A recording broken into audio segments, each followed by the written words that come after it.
Last weekend, El Sipping caught a group of male tourists ripping out the shrub in front of her house in the center of Amsterdam.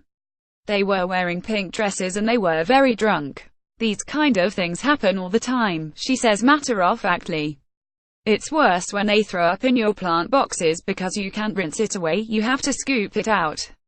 Over the last 10 years, Ipping, a 64-year-old, stylishly dressed consultant, has witnessed her picturesque neighborhood change due to an unparalleled growth in the number of visitors. Every day throngs of tourists pass by my window. The weekend now starts on Thursday afternoon. The screaming and shouting of tourists boozing it up is deafening. And the rubbish they leave behind as she speaks, as though on cue, a group of 30 tourists gathers in front of her window to listen to the lengthy spiel of their tour guide. The chemist, the fishmonger, the hairdresser and the shoe shop have all disappeared. El Sipping. The atmosphere in the neighborhood is very different now, Ipping continues. Shops for local people have been replaced by shops that cater solely to tourists. It makes you feel like a visitor in your own neighborhood. Even the tourists have started to complain now, because all they get to see is other tourists. Amsterdam is by no means the only European city where locals suffer from growing numbers of visitors. This summer, residents of Venice and Barcelona fiercely protested against the negative impact of mass tourism on local life. Many popular tourist cities are seriously trying to tackle the problem, but the Dutch capital is establishing itself as a forerunner among them. Huge crowd of tourists at famous Damrak Street in Amsterdam. Photograph Alamy. Lately, Amsterdam has introduced a series of measures to fight the detrimental effects of mass tourism, starting with a crackdown on Airbnb rentals that do not adhere to the rules around how many days a unit can be let each year. It also placed a moratorium on new hotels, increased the tax on tourists' rooms and, just this month, banned any more shops targeting tourists in the historic center. To a certain extent, the problem is of the city's own making. During the global financial crisis of 2008, Amsterdam decided to heavily invest in tourism in an effort to recover. The crisis dealt a serious blow to our financial sector and we saw tourism as our lifebuoy, says Sebastiaan Meyer, the council's spokesperson for economic affairs. For years we have actively stimulated property developers to build hotels in the city, and our marketing organization traveled around the world promoting Amsterdam as a tourist destination. It worked, perhaps too well. In about 10 years, the number of hotel guests in Amsterdam increased by 61%. The total number of visitors took a leap from 11 meters in 2005 to almost 18 meters in 2016. That's a lot for a city of 850,000 residents with an historic 17th-century center. Many streets and alleyways are simply too narrow to allow large crowds of people to pass. The growth is expected to continue to 23 meters visitors in 2030, according to Meyer. We now realize we need to get a grip on this, he says. Amsterdam wants to be a hospitable city, but mass tourism has too many drawbacks. Tourists in Amsterdam's red light district. They do things here they wouldn't dream of doing at home, says Bert Knapp. Photograph Alamy. El Sipping considers that an understatement. I am glad they realize something needs to be done, but to be quite honest they are a little late. I miss a sound vision for the city's future.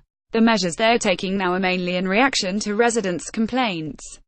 Walking through the crowded streets of her neighborhood, she points out all the tourist shops that had once catered to locals. The chemist, the fishmonger, the hairdresser and the shoe shop have all disappeared, replaced by shops that sell ice cream, souvenirs and cannabis seeds, she says. What used to be our local cheese shop is now called the Cheese Experience.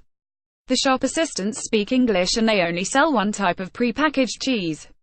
No sane Amsterdammer would ever buy a piece of cheese there. Amsterdam wants to be a hospitable city, but mass tourism has too many drawbacks. Sebastiaan Meyer. On one small street, 6 Argentinian steakhouses have sprung up.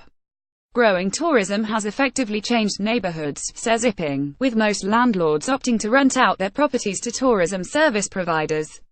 It's become difficult for GPs and physiotherapists to find practice space around here. As a result, facilities for local people are disappearing, she explains. But compared to other people I still call myself lucky. At least I know my neighbors. One of her friends lives on a street where virtually all the apartments are rented out to tourists. It has had a real impact on social coherence, she says. Residents tend to take care of their neighborhoods, whereas tourists are mainly interested in having a good time. Bert Knapp, a 59-year-old French teacher and writer, has seen this enacted around the small, picturesque square, close to the red light district, where he has lived for more than 40 years. The problem is that Amsterdam has always advertised itself as a city where everything is possible, he says. That's why many tourists indulge in wild partying. They do things here they wouldn't dream of doing at home. In the past, tourism in the city observed seasons, he remembers. You had busy times, but there were quiet times too. Nowadays it's always crowded. When I go outside, I cannot keep my normal pace. I have to adapt to the slow stroll of the tourist masses in the street. I have nothing against guided tours through my neighborhood. But it's a different thing when 40 people block the entrance to your house while listening to a guide who's giving the loud, 20-minute performance that looks more like a stand-up comedy act than a guided tour. He says his neighborhood's identity has been lost among the masses. For me, a line was crossed when a Venetian gondola appeared in the canals. That's when we realized the tourist industry was definitely taking over.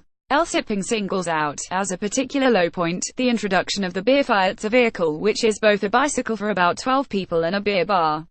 Many tourists seem to see Amsterdam as a kind of theme park, she says. The racket produced by a passing Beerfiets is unbelievable. Thanks to the concerted resistance of local people, the Beerfiets is now banned. Sebastian Meyer says the council is hoping to come up with more ways to influence the behavior of tourists. For a long time our marketing policy was simply aimed at making people come to Amsterdam. Now we want to spread a new message: come to Amsterdam, but please behave. Follow Guardian Cities on Twitter, Facebook and Instagram to join the discussion, and explore our archive here.